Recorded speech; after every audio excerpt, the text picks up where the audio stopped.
안녕하세요. 저번 시간은 챕터 5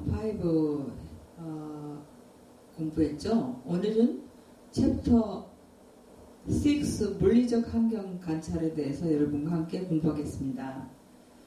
물리적 환경의 개념과 관찰의 필요성에 대해서 여러분과 함께 잠깐 살펴볼까요? 물리적 환경의 개념, 환경은 좋은 의미로는 어떤 게 있죠? 자연환경, 넓은 의미로는 자연환경과 인문환경을 포함하고 있죠.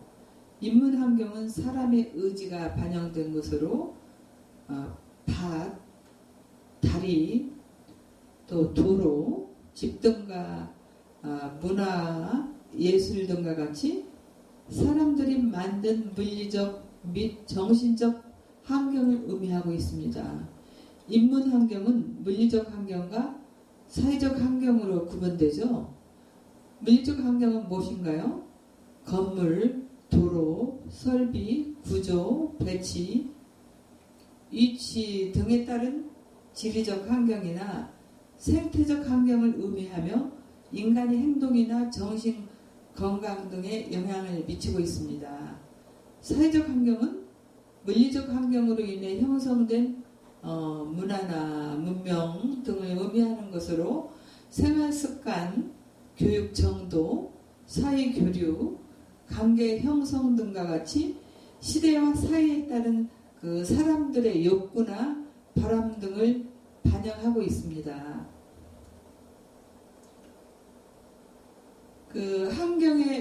환경이 사람에게 미치는 영향을 브레너라는 사람은 생태체계 이론을 제시하였습니다. 유아와 상호작용을 생태학적 측면에서 유아의 발달은 환경과 분리할 수 없고 유아는 환경 속에 개인으로 작용한다고 얘기하면서 5개의 체계로 구분하고 있습니다. 여기 잠깐 5개의 체계를 한번 우리가 살펴볼까요? 처음에는 미시체계. 여러분 미시체계에 대해서 많이 들어보셨죠? 유아가 주변에 있는 환경과 직접 상호작용하는 가장 가까운 체계로 부모나 교사나 친구, 교육활동 등이 유아에게 영향을 미치는 체계로 작용하는 것을 말하고 있습니다. 그 다음에는 중간체계, 두 번째는 중간체계는 미시체계를 연결하는 체계입니다. 즉 부모가 유치원이나 기관이나 교회 또 유치교육실에서 참여하여 형성되는 관계를 이해하고 있습니다. 유아가 또래와 친구 관계를 형성하여 나타나는 그 분위기 등을 이야기하고 있습니다.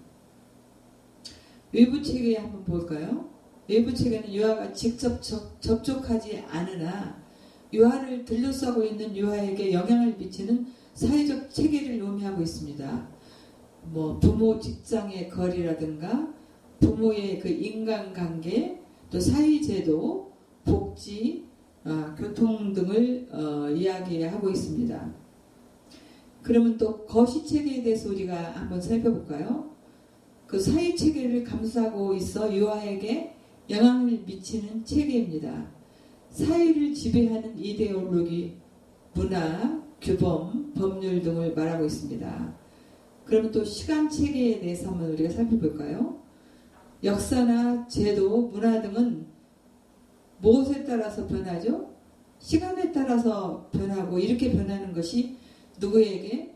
우리 유아뿐만 아니라 모든 인간에게 영향을 미치고 있습니다. 부모의 만약에 하나 부모의 요원이 자녀가 초등학생 때와 대학생 때일 때 미치는 그 영향이 다르죠. 즉 부모의 이혼으로부터 자녀가 받는 심리적 영향이 어느 정도 지속되는지를 살펴보는 것이 그 시간 체계입니다. 유아교육기관의 그 물리적 환경은 움직일 수 없는 고정적인 시설, 고정적으로 딱 고정되어 있는 그 시설이 있고, 또 어느 정도 움직일 수 있는 반고정적인 그 시설이 있어요. 또 움직일 수 있는 물체나 교구나 교육 활동과 관련된 공간 배치 등을 포함하고 있습니다. 특히 물리적 환경은 유아들의 신체적이나 감각적 경험에 중요하게 영향을 미치고 있습니다. 그럼 유아교육기관 환경 관찰의 그 필요성에 대해서 살펴보겠습니다. 실내 교실 환경은 유아들이 조용한 활동에서부터 움직임이 많은 활동에 이르기까지 다양한 활동이 이루어지는 특성을 가진 곳입니다. 유아교사가 배치하고 구성한 교실의 그 물리적 환경이 유아들의 호기심을 자극하는지, 유아들이 어떤 놀잇감에 관심을 보이는지, 공간이나 영역은 유아들이 활동하기에 충분한지, 그리고 유아들이 교재나 교구에 접근하는 과정이 용이한지, 이제 이런 것들을 그 관찰하여 유아들의 그 놀이나 활동에 실내의 물리적 환경이 효율적인지를 판단하는 것이 굉장히 필요합니다. 놀잇감이 만약에 부족하다면 놀이 활동에 적절하게 우리 선생님들은 제공해야 할 것입니다. 유아교육기관의 그 실외 환경도 우리가 관찰해야 됩니다. 교실의 바깥 활동 공간으로 대근육을 활용하여 활동이 이루어지는 공간이죠. 그래서 실제 활동이 거칠고 모험적인 놀이도 이루어지는 공간입니다. 유아들은 자연의 변화나 자연 환경을 탐색할 기회를 느낄 수 있지만 충돌이나 추락 등의 안전이 요구되는 그런 공간이죠. 우리가 위험을 대비해서 철저히 그 안전을 기해야 됩니다. 그래서 유아교육기관에서 환경 관찰의 그 필요성을 정리한 것들을 한번 살펴볼까요? 첫째는 유아들의 그 활동이 환경 구성과 조화를 잘 이루는지를 관찰해야 됩니다. 둘째, 공간 배치가 유아들의 활동에 효율적인지 관찰해야 됩니다. 셋째, 놀이공간의 배치가 유아들의 활동에 적합한지 관찰해야 됩니다. 넷째는 유아들의 활동을 위협하는 안전 문제나 위험 요소가 없는지 잘 살피고 관찰해야 됩니다. 그렇게 놀잇감 교구가 또한 호기심을 자극하는지도 우리가 관찰해야 될 필요가 있습니다. 그러면 실내 외 환경 관찰을 한번 볼까요? 실내 환경을 구성하고 배치할 때 고려할 사항을 살펴보면 다음과 같습니다. 첫째, 놀이의 특성이나 성격에 따라 분리, 배치, 소음이 많이 나는 놀이는 조용하다고 여겨지는 놀이와 어떻게 해야 돼요? 구분하여 배치해야 됩니다. 둘째, 놀이의 관련 정도에 따라 유사한 놀이는 서로 인접하여 배치하는 것이 좋고요. 예를 들어서 블록이나 쌓기 등 상호작용이 활발한 놀이는 통합하여 구성할 수 있습니다. 그리고 셋째, 놀이공간의 크기는 놀이 특성과 참여 유아의 수를 고려하여 결정해야 합니다. 넷째, 교실의 어느 곳에서라도 유아들의 놀이를 교사가 관찰할 수 있도록 개방적으로 구성해야 한답니다. 개방적으로 구성 배치해야 됩니다. 개방적으로 구성 배치해야 된다는 것은 교사들이 유아들의 한눈에 볼 수 있도록 배치해야 됩니다. 한쪽 구석에서 아이들이 어떻게 생활하고 어떻게 놀이를 가지고 놀고 있는가를 우리 선생님들이 한눈으로 볼 수 있도록 그런 개방적인 그 구성으로 배치해야 된다는 것입니다. 다섯째, 실내 환경을 놀이 특성에 따라 배치하더라도 실내의 상태, 즉 면적이 충분한지 또한 협소한지 등을 파악하여 배치해야 됩니다. 그리고 여섯째, 놀이하는 유아들의 이동이 원활하도록 구성 배치해야 합니다. 또 너무 좁으면 서로 다칠 우려가 있으니까 유아들이 활동하기에 원활하도록 구성하여 배치해야 합니다.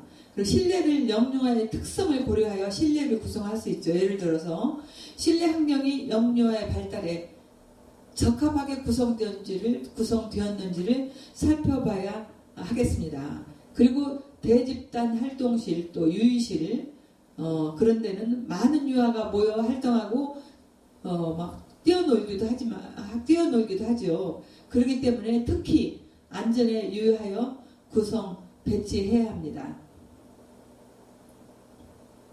실외 환경 우리가 구성을 한번 볼까요? 실외 공간의 기능.